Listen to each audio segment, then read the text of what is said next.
आज हम चर्चा कर रहे हैं श्री राम के बाल स्वरूप की, उस मूर्ति की जिसको अब फाइनलाइज एक तरह से कर देना है, यानी कि मूर्ति बनकर तैयार है। 3 शिल्पकारों ने मूर्ति बनाई है, 3 तरह की मूर्ति बनी है, लेकिन उसमें से अब चुनाव होना है कि वो कौन सी मूर्ति होगी जिसकी गर्भगृह में 22 जनवरी को प्राण प्रतिष्ठा की जाएगी। नरेश कुमावत जी हमारे साथ बने हुए हैं, जो कि मूर्तिकार हैं।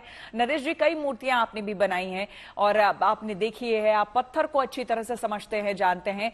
एक बहुत बड़ी चुनौती ये भी थी लोगों के सामने, शिल्पकारों के सामने, कि इस तरह का पत्थर होना चाहिए जो कि लंबे समय तक चले, चमक उसकी बरकरार रहे लंबे समय तक। और उसमें चूंकि वो प्रभु हैं, ईश्वर हैं, इसीलिए उन पर चंदन का लेप भी लगेगा, जल अर्पित भी किया जाएगा, तो उससे दिक्कत ना हो।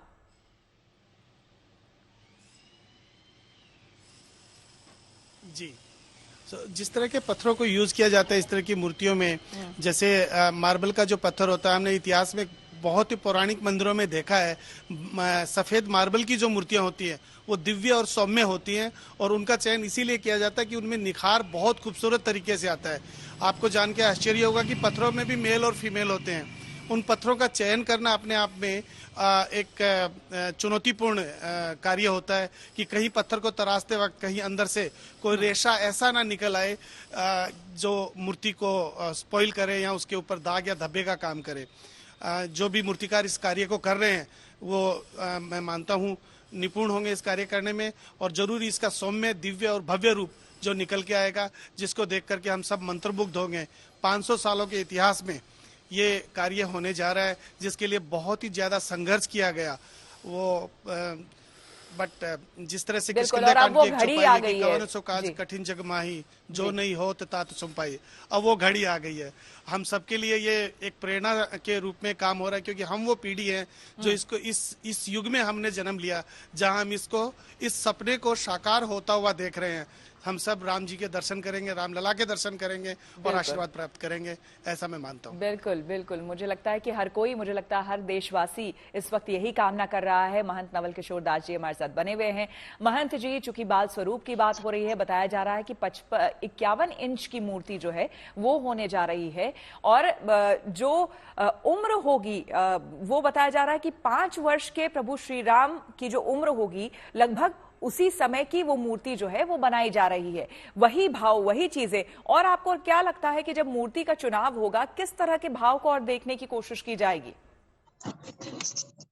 श्वेता बहन जी, वैसे तो बालक कोई भी हो, किसी का भी हो, बालक सब अच्छे ही लिखते हैं, पर जहां तक साक्षात परमात्मा की बात होती है, अभी आपने कहा कि 5 साल का स्वरूप होगा। भगवान शिव 5 वर्ष तक अयोध्या में रह करके एक दर्शन करते हैं। कागभूषण जी 5 वर्ष तक लीला का दर्शन करते हैं, और शास्त्रकारों ने कहा भाव बस भगवान सुख निधान करुणा यतन। मूर्ति बनने के समय एक सामान्य पाषाण होता है, मंत्रों के द्वारा, क्रिया के द्वारा, अनुष्ठान के द्वारा उसमें आभा प्रकट की जाती है। वास्तव में जो भाव स्वरूप है, भक्त जब भगवान के सामने खड़ा हो तो उसमें एक आकर्षण, एक आनंद, प्रफुल्लित मूर्ति, इसे बार बार देखने का मन करे। जैसे मैंने पहले कहा था, कोट मनोज लजावन हारे, करोड़ों करोड़ों कामदेव के स्वरूप को लज्जित करने वाला मेरा साक्षात जगत का पालक जब बालक बन के आता है तो इतना सौंदर्य होगा, इतना माधुरी होगा। तो वो स्वरूप ऐसा होना चाहिए जिसे देखने के बाद चित्त अविचित हो जाए और कुछ देखने का मन न करे, बार बार ठाकुर को निहारने का मन करे, सब कुछ नछावर हो जाए। मुझे लगता है वहाँ जो निपुण लोग हैं, ज्ञानज्ञ लोग हैं, भक्ति भक्सल लोग हैं, उनके अंदर से वो झांकेंगे तो मूर्ति अंदर से बोलती हुई दिखाई दे। उसकी चितवन ऐसी है जो आकर्षित कर दे, बार बार देखने का मन करे और कहीं मन ही नहीं लगे, बस मन को चुरा ले, ऐसा स्वरूप ठाकुर का होगा। तो मुझे लगता है कि जाने वाले जो जिज्ञासु हैं, जो पिपासु हैं, उनकी तितिक्षा, उनकी जिज्ञासा, उनकी पिपासा तृप्ति को प्राप्त होगी, क्योंकि भगवान साक्षात परात्पर ब्रह्म है। भगवान शिव भी कैलाश को छोड़ करके शिव जी आते हैं अयोध्या में ठाकुर की एक छटा देखने के लिए, एक झांकी देखने के लिए।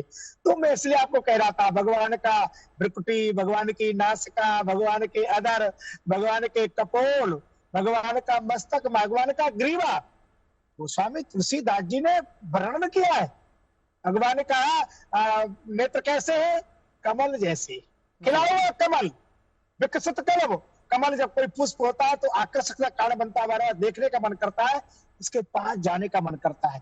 तो मेरे ठाकुर की, मेरे लाल जी की, मेरे कौशल्यानंदन के नेत्र इतने सुंदर हो, इतने दिव्य हो कि बार बार ठाकुर हमें निहारे, हम ठाकुर को निहारे। मेरे ठाकुर की भ्रुकुटी धनुषाकार जो शत्रुता को समाप्त कर दे, भक्त के जीवन की व्यथा को समाप्त कर दे, ऐसी मेरे ठाकुर की भ्रुकुटी हो। कान मेरे ठाकुर के ऐसे हो जो सबकी सुन सके, सबके वेदना सुने, उसे दूर कर सके, चाहे वो सबरी हो, चाहे अहिल्या हो, चाहे गिरवासी हो, चाहे वनवासी हो। क्योंकि अभी जैसे कहा, बहुत समय बीत गया, प्रतीक्षा बहुत करना पड़ी, कितने संघर्ष हुए, कितने आंदोलन हुए, उसके बाद ये सौभाग्य देखने को मिल रहा है। तो बस मैं तो इतना चाहूंगा, वैसे तो अपना अपना भाव है सबका, मैं तो इतना चाहता हूँ ठाकुर की एक छवि देख करके बस द्रवित हो जाए। क्योंकि भगवान को कहा, मम गुण गावत पुलक शरीरा, गद गद गिरा नयन भय नीरा। ठाकुर को देख कर सब विस्मित हो जाए, कुछ भी याद न रहे, बस केवल देखने का ठिठक जाए मन। ऐसी ठाकुर की सौंदर्य छवि, ऐसा दिव्य स्वरूप बने जो हम देखते रह जाएं, ऐसी मैं कामना करता हूँ। और सब संतों का भाव भी यही है। बिल्कुल बिल्कुल महंत जी। स्वामी करुण दास जी हमारे साथ बने हुए हैं।